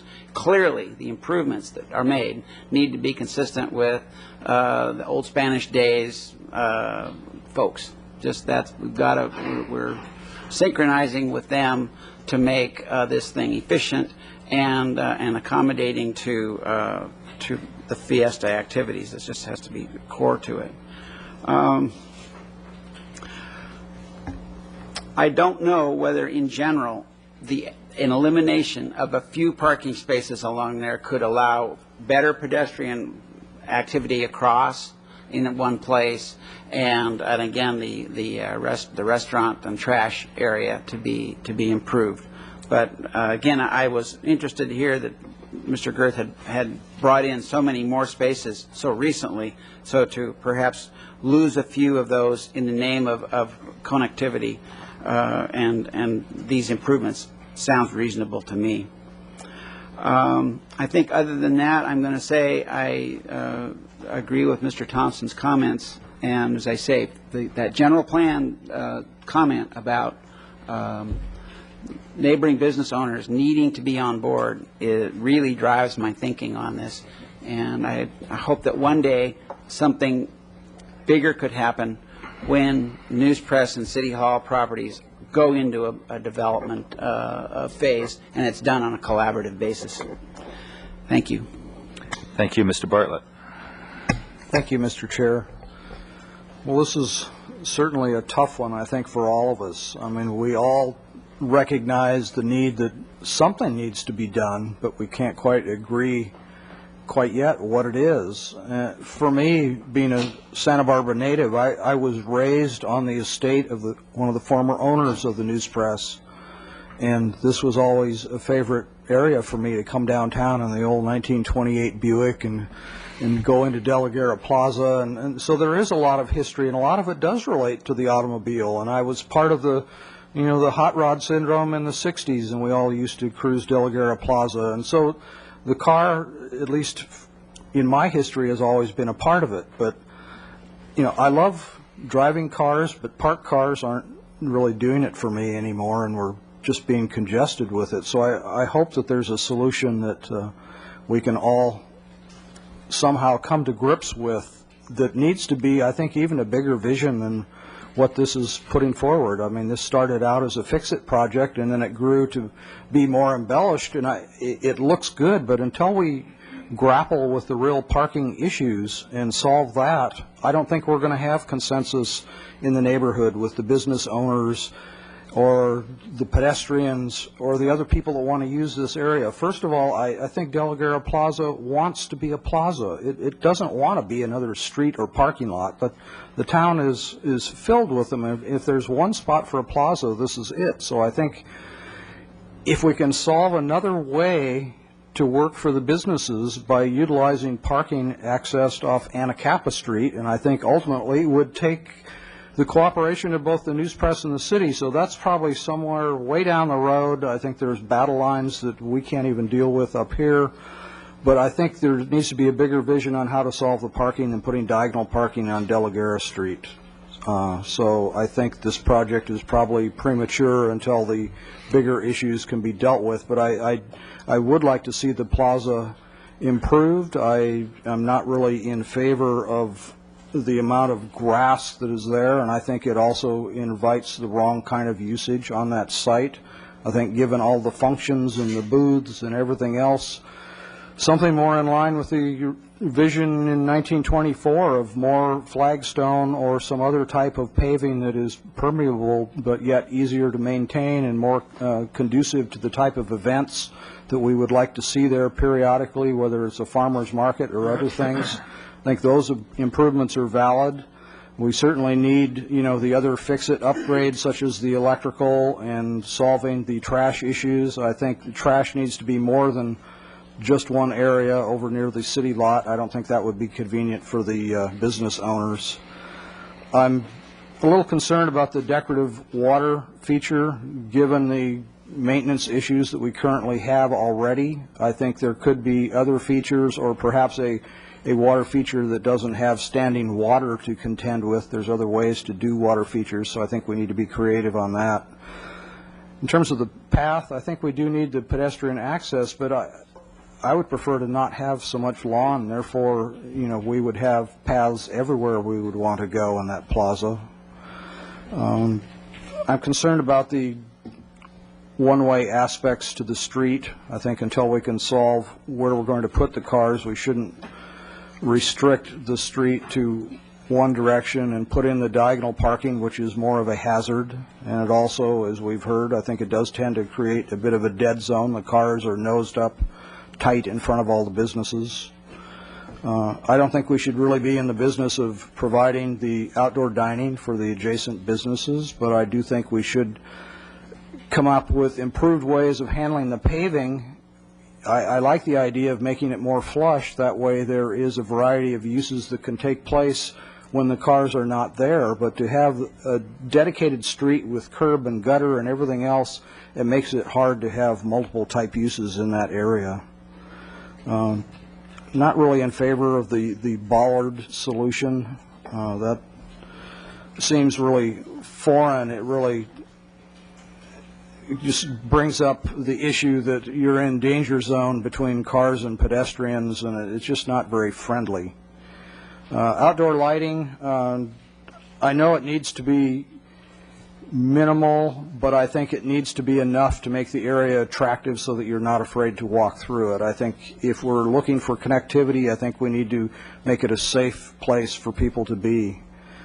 As to the proposed design, I like the concept layouts that we're seeing, but until the off-site improvements, which are really related to the streets and parking, are solved and the business owners have a consensus and agreement on this, I just don't see how we can move forward with that component of the project. So I hope there's some serious reconsideration that can happen here.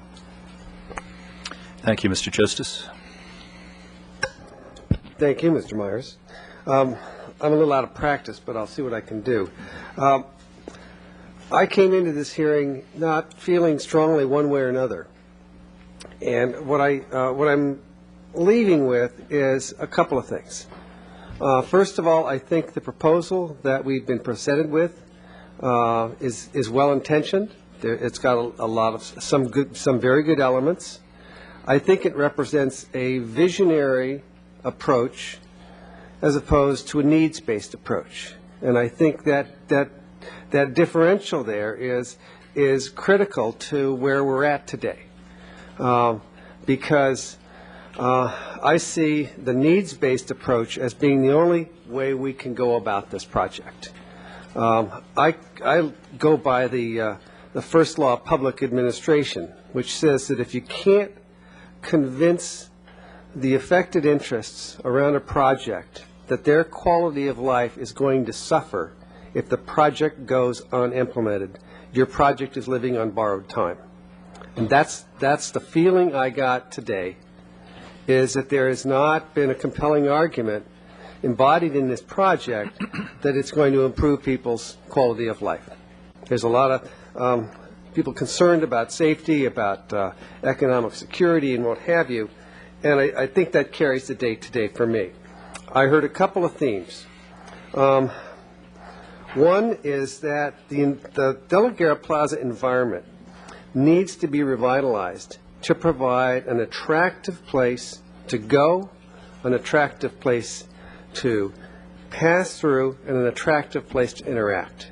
And it doesn't do that now It used to. I've had offices and worked in City Hall and in the Balboa Building and around the corner, and I've gone from really enjoying going to De La Guerra Plaza to lunch, for lunch, to avoiding it because of these assemblies of vagrants, quite frankly, and I could identify with a speaker who raised that as a real concern.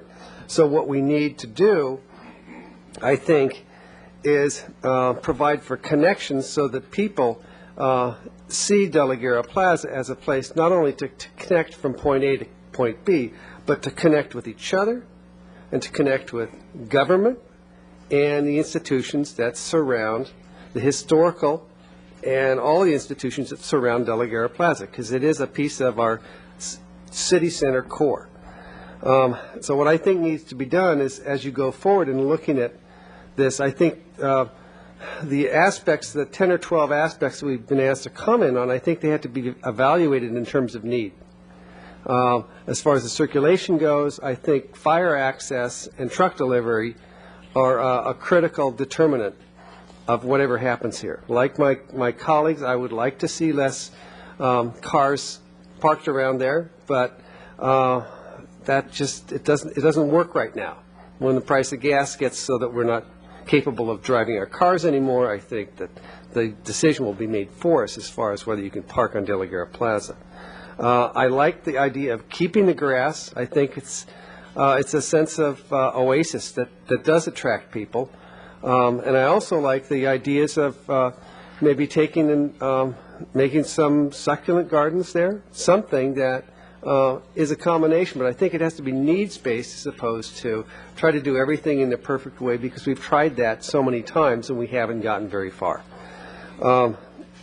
Like my other colleagues, I'm very concerned about the economics of this project.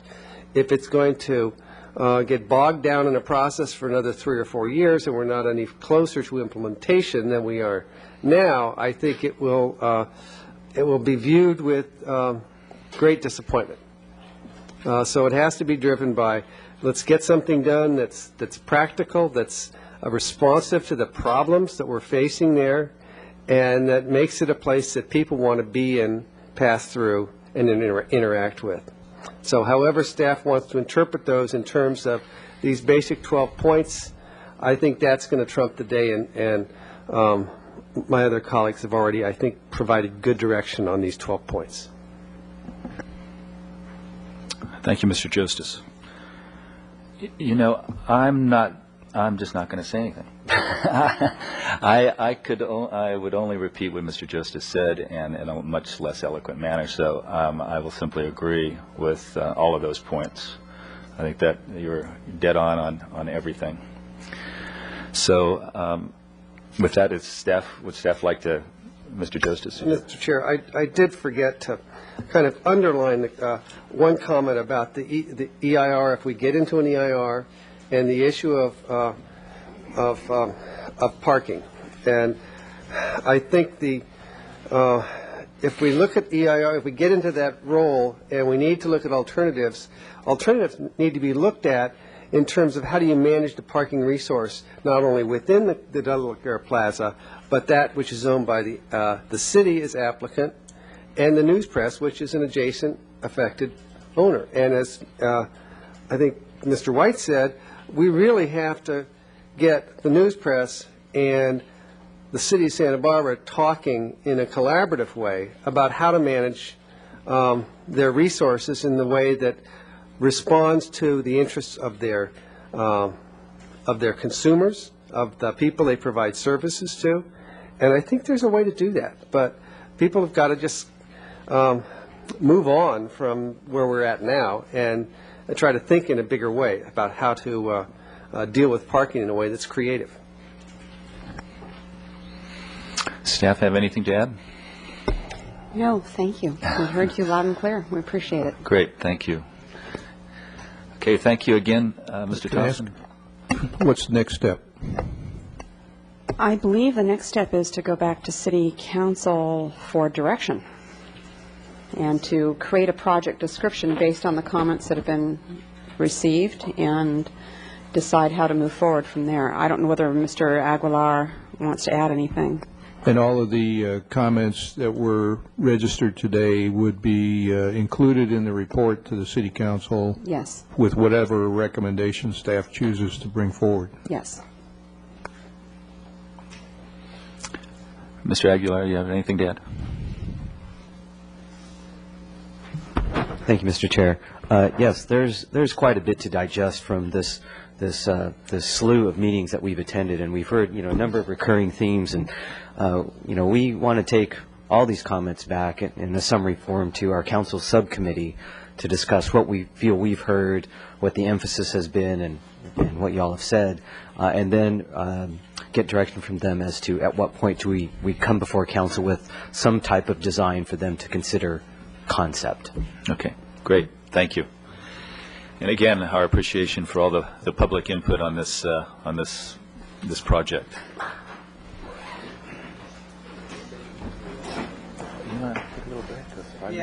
Okay.